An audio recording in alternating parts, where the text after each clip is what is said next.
거리며 바로 문도 예배하기.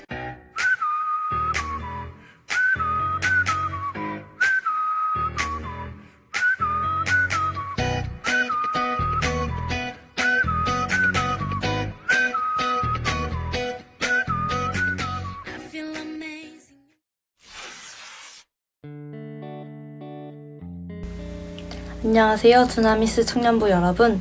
저는 지난 반년간 KUCM 두나미스 청년부에서 함께 예배한 임채린 청년입니다.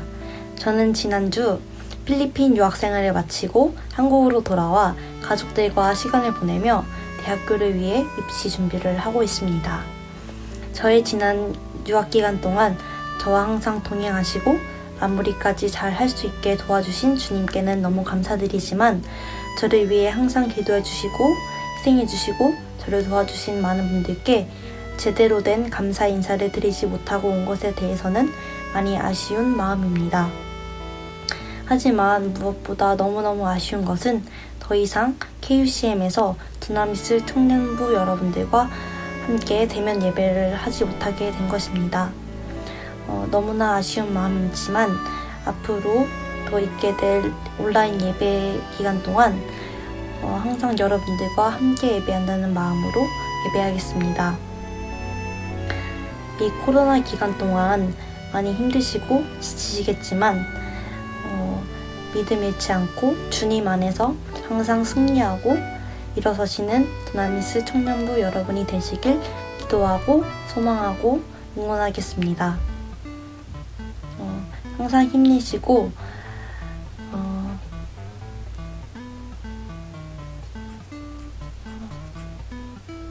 항상 힘내시고 사랑합니다.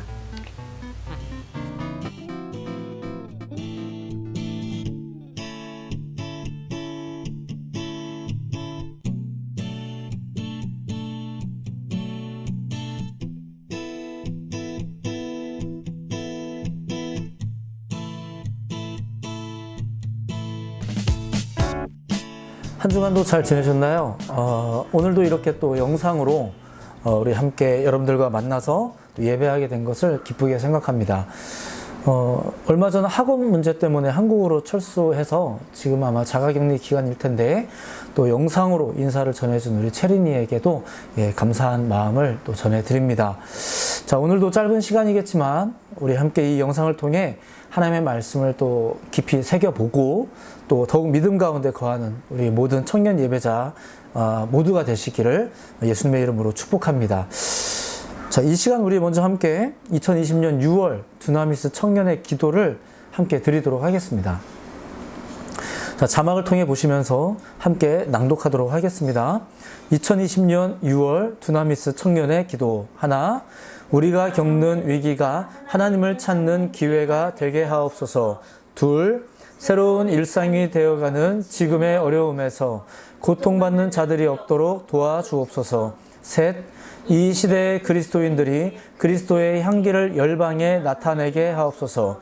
넷, 두나미스 청년 예배자들이 어디에서든 하나님의 선하심과 그분의 성취하심을 믿게 하옵소서. 아멘. 자, 이번 한 달도 같은 마음으로 기도하며 또 살아내시고 또 믿음의 승리를 이루는 여러분 모두가 되시기를 다시 한번 예수님의 이름으로 축복해 드립니다.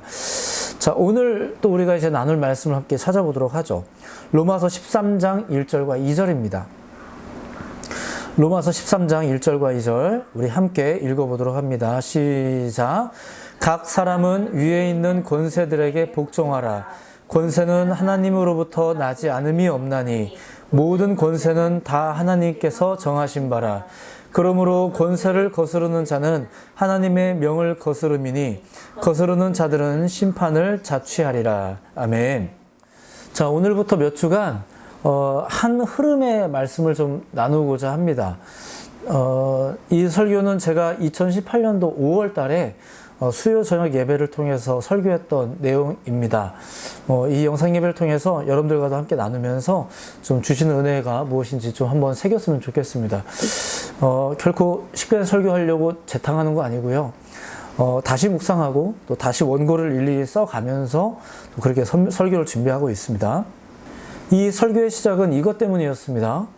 네, 우리가 말씀을 묵상할 때도 역시 이 생각이 가장 중요하게 여겨지지 않겠는가.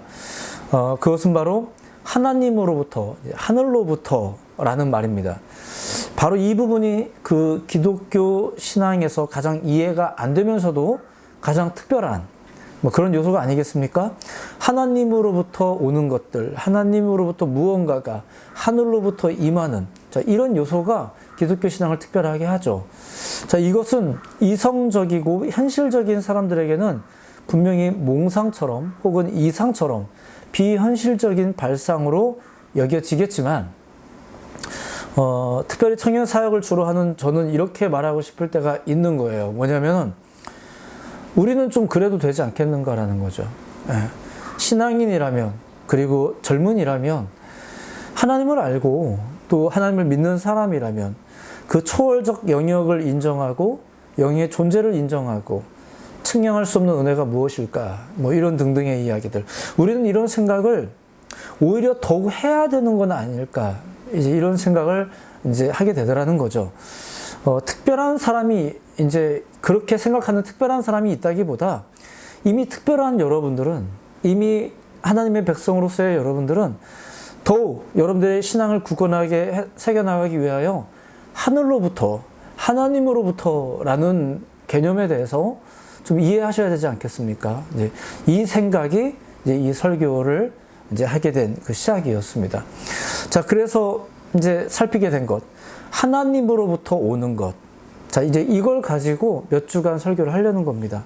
그래서 오늘은 그 첫 번째, 하나님으로부터 오는 것, 그 첫 번째, 권위에 대한 이야기를 좀 드리려고 해요. 자, 이 이야기는 이제 로마서를 기반으로 나누도록 할 겁니다. 자, 로마서라는 책 자체가 많은 분들이 아시다시피 신학적으로 잘 정립한 책이다, 이런 표현을 쓰는 것처럼 죄와 구원 그리고 믿음에 관한 주제를 잘 다루고 있는 책이라고 또 잘 알려져 있습니다.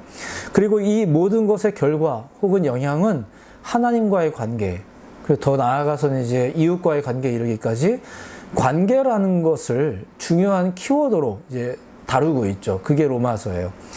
자, 신앙에 관하여 체계적인 정리를 해 나가던 로마서가 1장부터 잘 이렇게 정리하다 나가던 로마서가 12장에 들어서면서 이런 이슈로 이제 발을 내딛게 됩니다. 뭐냐면은 구원받은 크리스찬들은 어떻게 살아야 할까?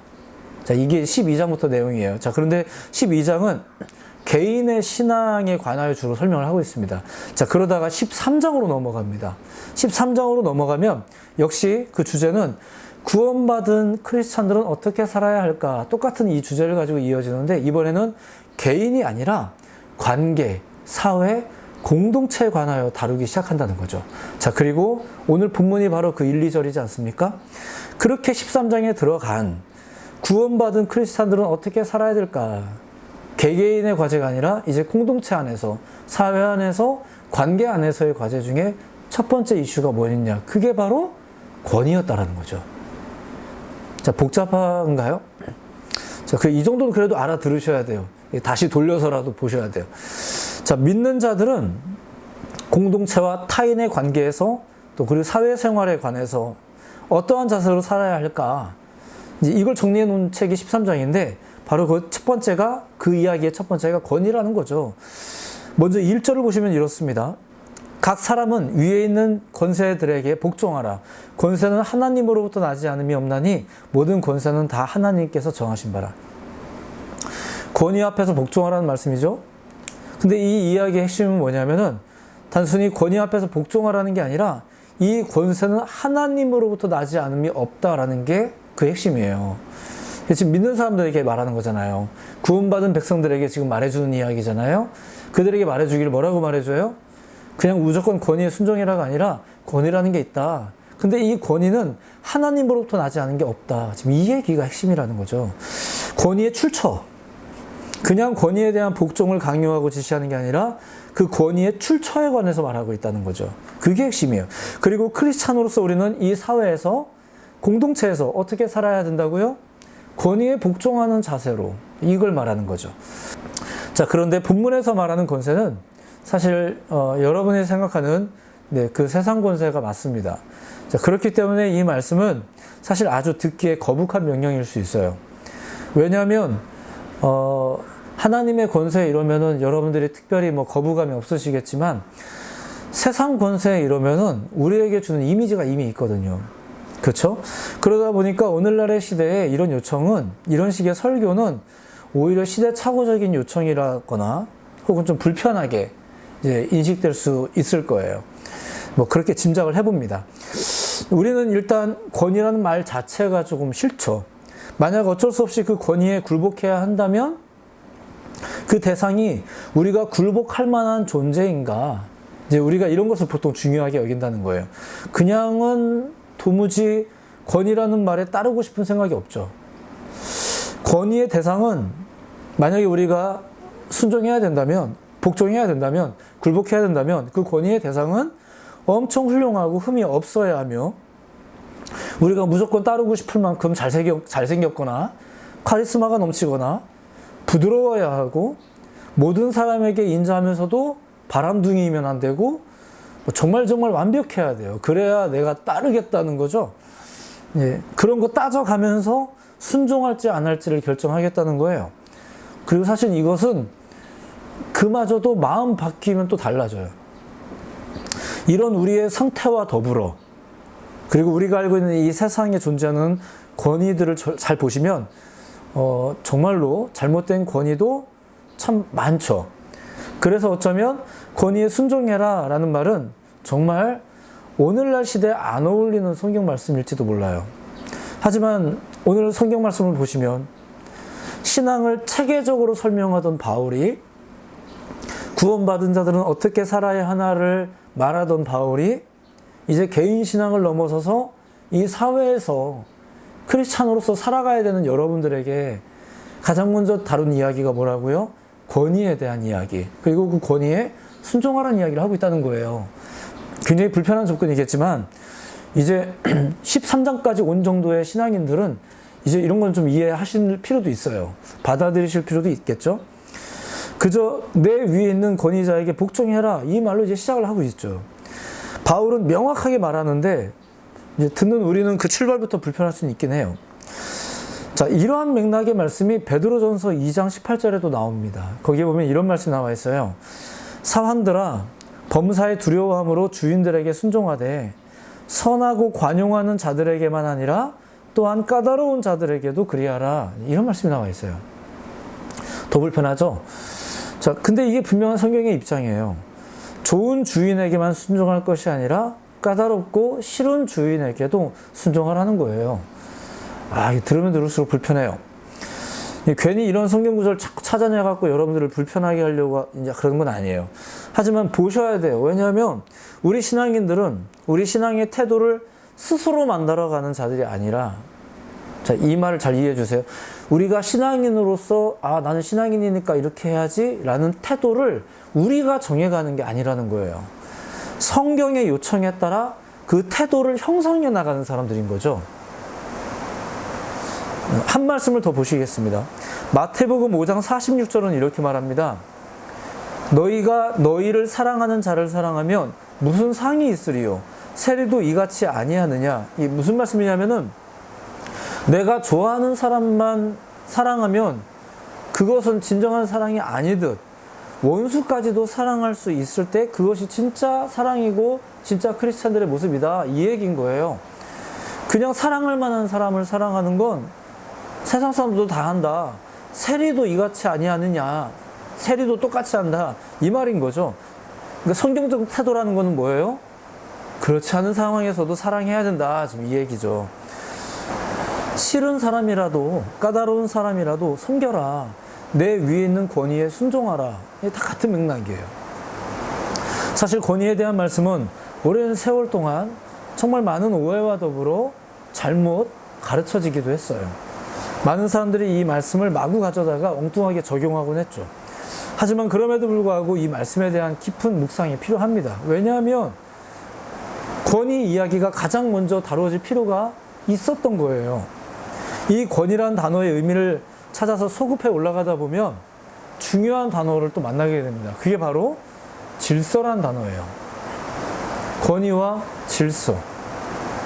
이 권위라는 단어의 의미를 찾아서 올라가다 보면 우리 성경으로 따지면 창세기까지 올라갑니다.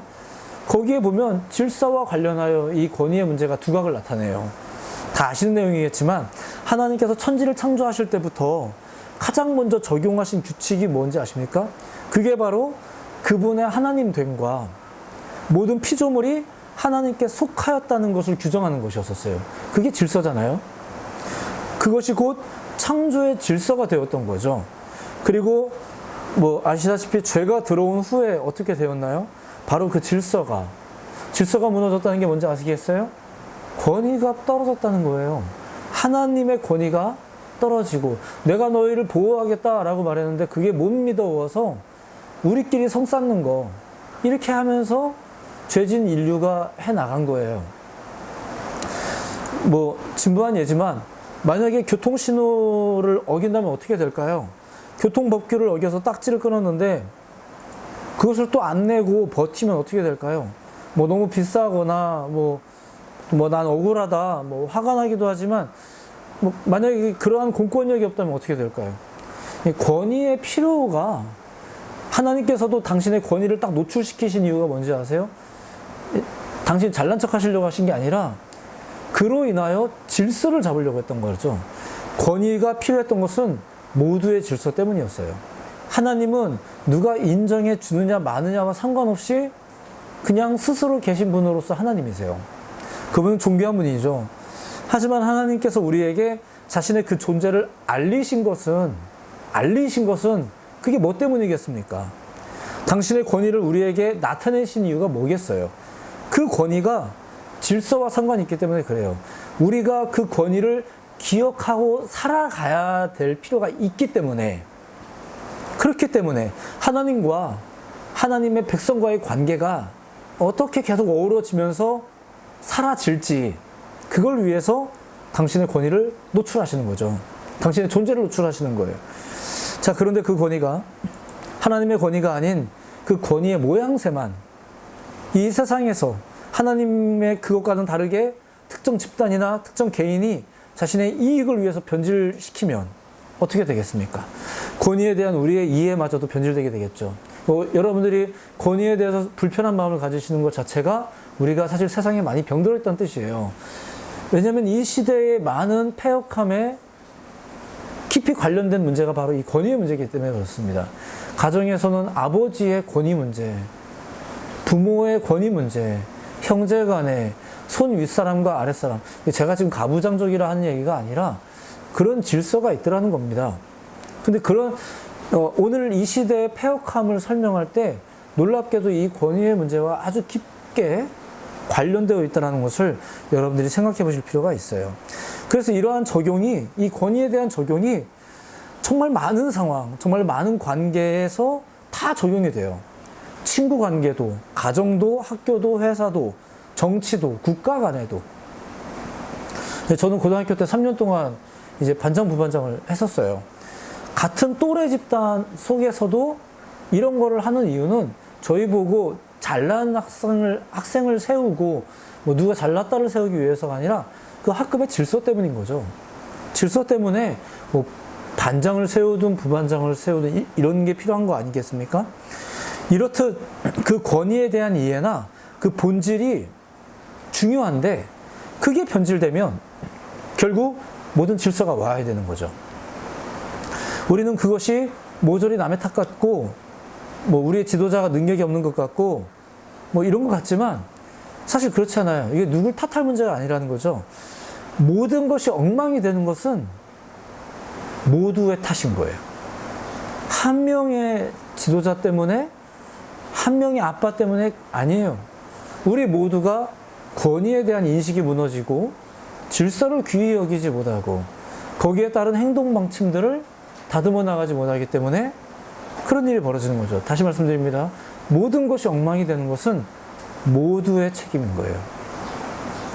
예전에는 나쁜 권위는 없는 권위보다 낫다 이런 말도 있었어요. 근데 요즘은 어떻습니까? 심지어 아예 없었으면 좋겠다 하는 분위기가 인터넷상에서 보면 참 많이 볼 수 있어요. 심지어는 민중이 이 대중이 왕이다. 우리가 다 백성이 왕이다.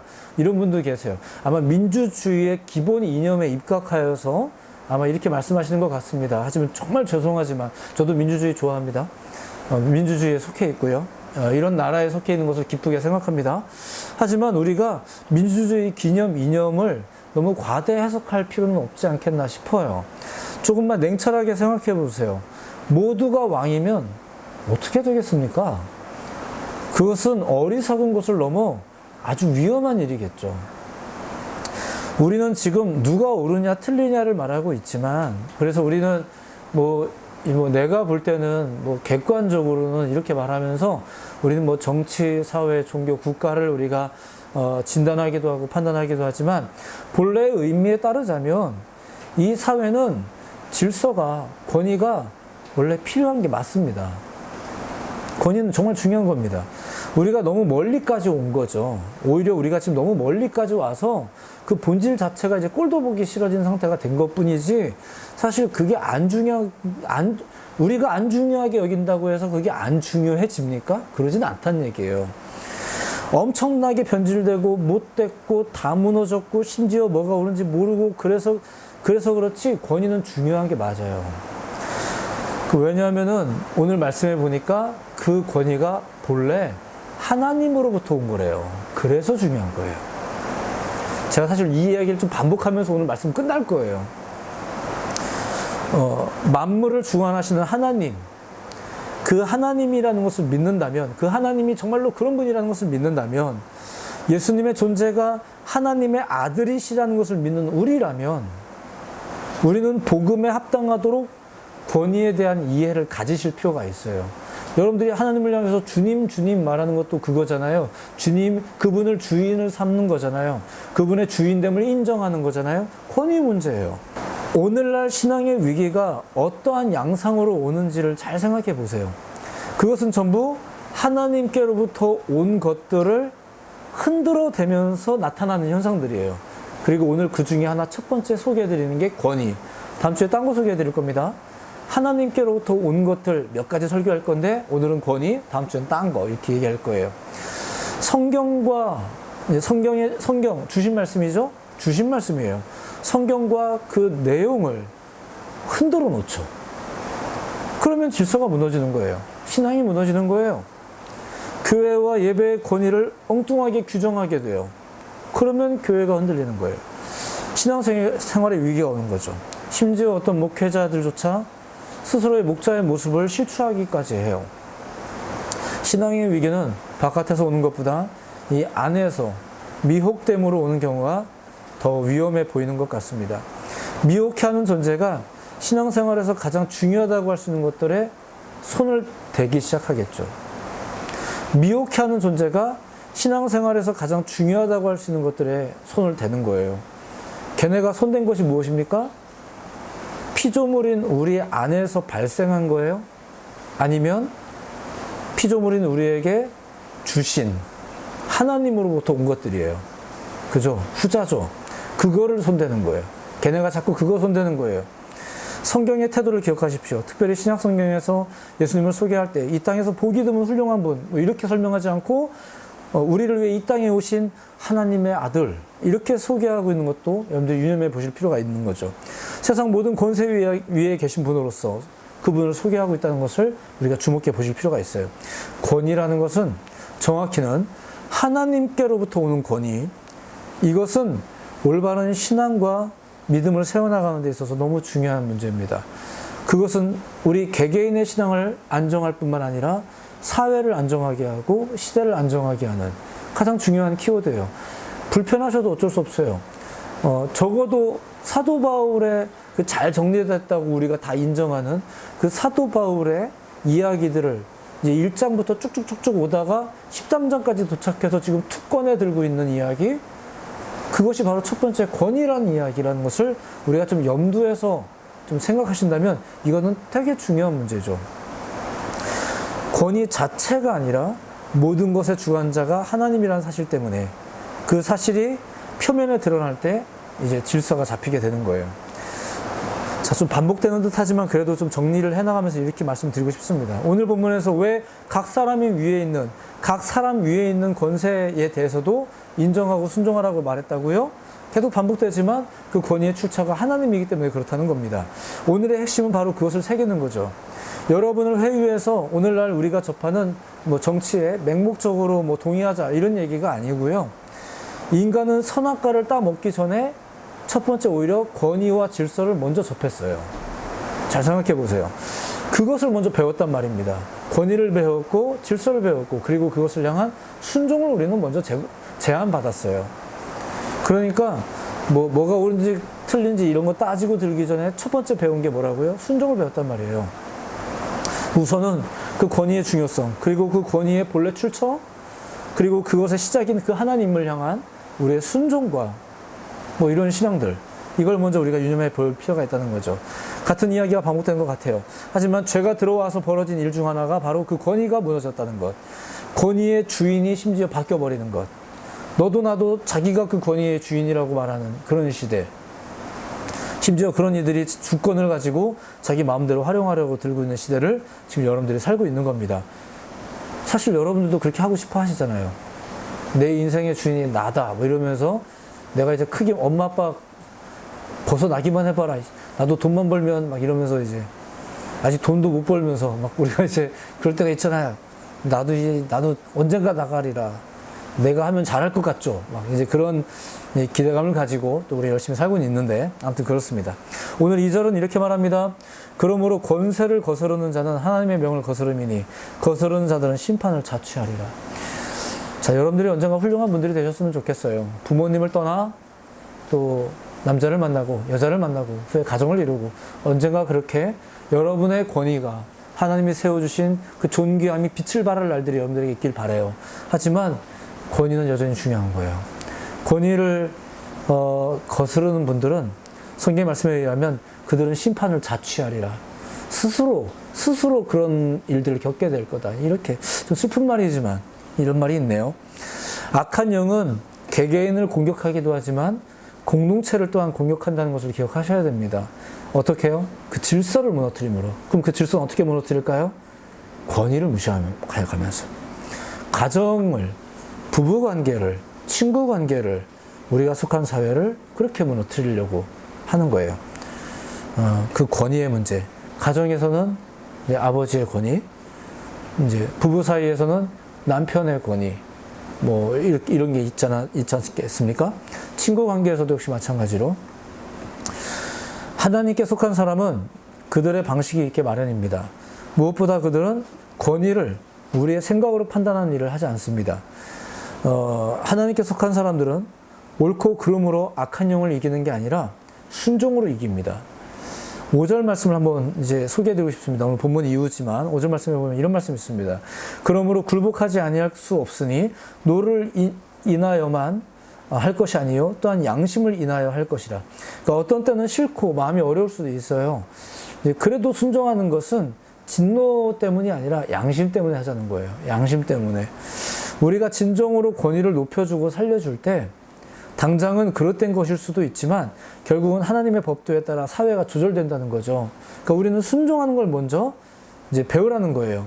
이 세상을 세상법으로만 지배하면 반드시 위기가 옵니다. 비슷한 맥락을 제가 자주 설교하는 편인데 다시 한번 그냥 아포리즘처럼 기억해 주세요. 이 세상을 이 세상의 법으로만 지배하면 반드시 위기가 와요. 해결하려고 발버둥을 치겠지만 묘하게 항상 일은 꼬이게 돼요. 하지만 세상의 법과 권위 이전에 하나님의 법이 지배하고 양심의 법에 순종하는 자들이 넘쳐나면 결국 이 땅은 고침받고 하나님의 나라가 성취된다는 거죠. 여기서 말하는 우리는 구원받은 자들 말하는 겁니다. 로마서 1장부터 12장까지를 통과해 오신 분들, 여러분들은 믿음 가운데 거하신 분들인 줄로 믿습니다. 이 설교는 새 가족을 위한 설교는 사실 좀 아닐 수 있어요. 자, 이어나갑니다. 우리는 어떻게 살아야 하겠습니까? 권세에 순종해야 되지 않겠습니까? 오늘 본문 이후에도 역시 세금 내는 것에 대한 이야기까지 계속 이어져요. 세금 낼 때 속이지 말라 이렇게까지 이어져요. 우리는 자주 억울하고 부당하게 느껴지기도 하지만 크리스찬이라면 이렇게 생각할 필요가 있죠. 세금 내는 것은 내 축복이다. 세금 내는 것은 꼭 지켜야겠다. 우리는 남이 뭐라든 양심을 따라 크리스찬으로서 바른 사회를 만들 책임이 있어요. 세상을 자꾸 원망하는 거에 사로잡히지 말고요. 6절은 이렇게 말합니다. 너희가 공세를 바치는 것도 이를 위한 인함이라. 그러니까 세상에다 세금 내는 것도 그런 거래요. 저희가 하나님의 일꾼이 되어 바로 이 일에 항상 힘쓰느니라. 여러분들 열심히 세금도 내셔야 됩니다. 자, 결론 짓습니다. 첫째, 우리 청년들은 사실 크게 해당이 안 되는 것 같긴 합니다만, 권위자의 위치에 있는 경우, 그 권위는 기본적으로 하나님으로부터 온 것이라는 점을 꼭 기억하셔야 됩니다. 그러지 않으면 권위가 변질됩니다. 둘째, 권위 앞에서는 위치에 있는 경우, 보통 여러분들이겠죠? 보통 아직은 우리 청년들인 것 같아요. 이건 아니다 싶은 경우가 여러분들 눈에 많이 띄실 수도 있어요. 하지만 순종을 배워 나가십시오. 무엇보다 양심을 따라서 순종해 나가십시오. 크리스찬은 바른 순종으로 세상을 바꿔나가는 사람들이에요. 바른 순종은 틀린 권위 앞에서도 하나님스러운 결론을 돌출해낼 수 있어요. 요 말 이해하실 수 있겠나요? 난 도저히 따를 수 없어. 정말 그런 세상이 많죠? 정말 그런 지도력을 가끔 보시죠? 막 화가 나고 난 도저히 못 따를 것 같고 이런 마음이 들 때가 좀 있으실 때가 있잖아요. 그죠? 하지만 바른 순종은, 다시 말씀드립니다. 바른 순종은 틀린 권위 앞에서도 하나님의 나라를 성취해 나갈 거예요. 권위를 가지고 계십니까? 잘 사용하십시오. 혹시 권위 밑에 계세요? 순종하세요. 이것이 하나님의 나라를 만드는 하나님의 방법입니다. 자, 오늘 이렇게 여러분들에게 같은 이야기가 좀 반복되고 강조되는 것 같지만, 실제로는 권위 이야기가 아니라 하나님으로부터 온, 하늘로부터 온 것에 대한 이야기를 이제 오늘부터 시작해서 몇 주간 좀 나눌까 해요. 그걸 왜 나누냐 하면은 바로 그 부분을 이 세상이 공격하고 여러분들 안에 있는 그 하늘로부터 임한 구원의 확신, 믿음, 하늘에 속한 사랑, 은혜, 이런 것들이 자꾸 변질되게 만들기 때문에 그것을 다시 한번 견고하게 세워야 되지 않겠습니까? 그런 초청의 마음을 가지고 이제 이 말씀을 좀 나누려고 하는 거예요. 매일 성경을 또 묵상하고 계시죠? 그것도 마찬가지예요. 매일같이 주님께서 주시는 말씀을 공급받아서 살고 있는데 이것이 변질되면, 그래서 우리가 너무 바빠서 나는 공급받을 시간이 없어요. 이렇게 되면 안 되잖아요. 그죠? 그래서 우리가 하늘로부터 온, 하나님으로부터 온 것에 대해서 잃어버리지 말자고, 확고하게 새기자고. 기왕이면 성경에 나와 있는 어떤 신학적인 질서라든가 권고의 질서를 따라서 좀 소개해 드리려고 하는데, 오늘은 공교롭게 그 첫 번째가 권위, 이렇게 얘기가 정리될 수 있는 거죠.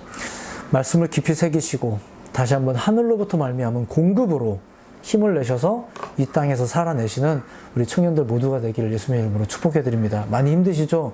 이거 위로받을 수 있는 길이 이쪽으로 활짝 열려 있어요.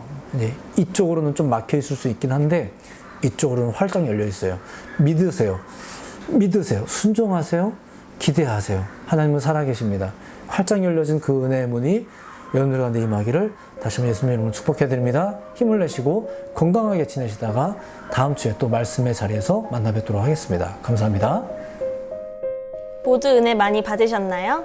출석은 밑에 댓글창이나 카톡방을 이용해 주시면 되고, 또 이전 예배 영상이 보고 싶으신 분들은 이쪽을 클릭해 주시면 됩니다. 남은 한 주간도 모두 승리하세요.